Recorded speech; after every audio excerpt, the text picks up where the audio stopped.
السلام علیکم ورحمت الله وبرکاتہ. ملګرو مې لرم چې خبرې ملګرو نن د سره داسې یو اصلاحي ویډیو شیر کوم، نو کوشش وکړئ چې ویډیو تر اخره پورې لازمي وګورئ. ډېره سبق آموز ویډیو ده.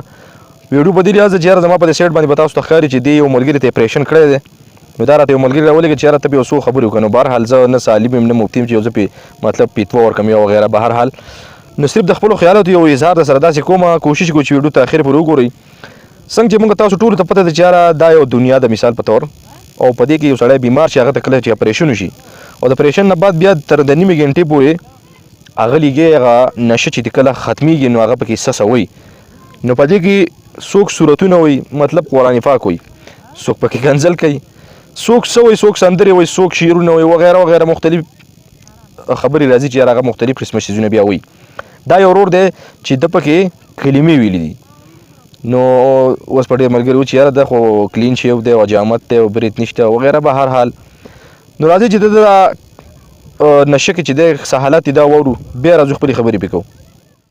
السماوات وما في الأرض من ذا الذي يشفع عنده إلا بإذنه يعلم ما بين أيديهم وما خلفهم ولا يحيطون بشيء من علمه إلا بما شاء وسع كرسيه السماوات. تشي كلمة وي خبري ټول شوف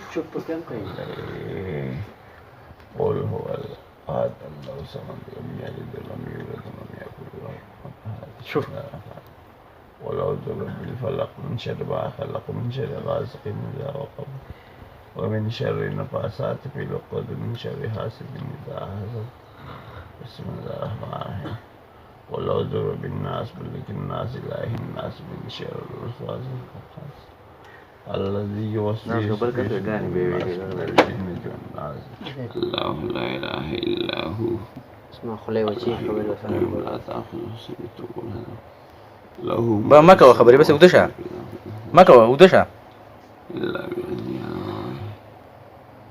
وما خلفهم ولا يحيطون إلا بما شاء وسع كرسيه السماوات. ملګرو تاسو د دې ملګري دا کلمې چې د کوم وي او صورتونه وغیره دا وي. په هر حال دا دې مثال داسې دی یاره چې ته کله ودی او ستا په زړه کې څه وو نو هغه به بیا ستا په خوله باندې. د ویډیو مقصد دا دی ډېر ملګري بو چې څه ګډې وډې د شروع کړي یا سوی. د ویډیو مقصد اصل کې دا دی چې ځان داسې جوړ کړي ټول ملګرو ته وایم چې ځان داسې جوړ کړي چې یاره چې یو سړی ستا صفت نه کوي خو چې ستا غیبت هم نه کوي. مطلب مې د خبرې دا دی چې یاره مثال په طور چې د ده دا زړه چې اوس دی دا مطلب د الله سره د ده تړون دی او دی د الله سره ځان وابسته کړی دی ده.